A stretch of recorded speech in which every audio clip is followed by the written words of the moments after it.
In the fourth consolidation working video to accompany the module devoted to dealing with intra-group trading, we will explore the recommended approach to reconciling receivables and payables balances of individual group members, as well as dealing with cash and inventory in transit. For the purposes of this video, we will be discussing a much simpler scenario than the one before, focusing on just the relevant balance sheet items.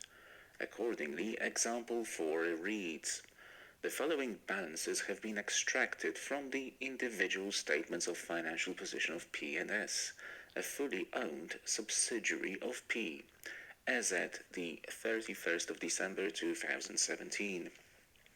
And we can see information which relates to inventory, trade receivables from S in the books of P, cash, and trade payables to P in the books of S.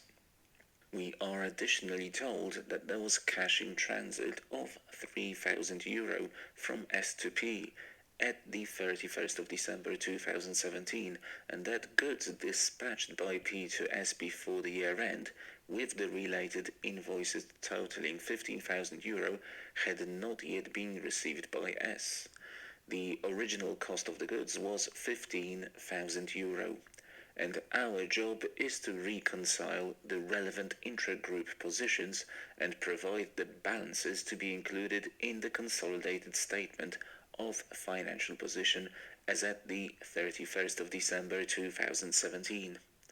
Let us start by attempting to deal with the first transaction, namely the cash which is still in transit, by attempting to follow it through to its final destination, the books of P.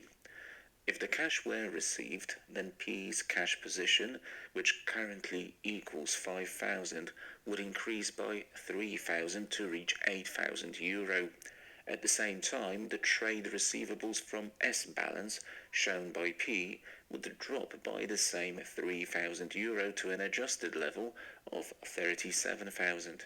Following the second transaction through to its ultimate destination, the books of S, means recording an inflow of inventory with a carrying amount of €15,000, which raises S's inventory balance to €32,000.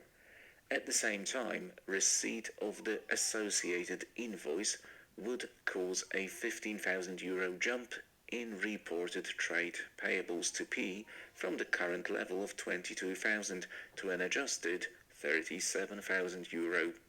You should appreciate that the receivables from S and payables to P lines coming from the books of P and S respectively have now effectively been reconciled, and we can therefore eliminate them when preparing the consolidated statement of financial position. The balance of consolidated inventory would equal 40,000 plus an adjusted 32,000, that is €72,000. Group cash comprises the adjusted 8,000 and 10,000 to give €18,000 overall.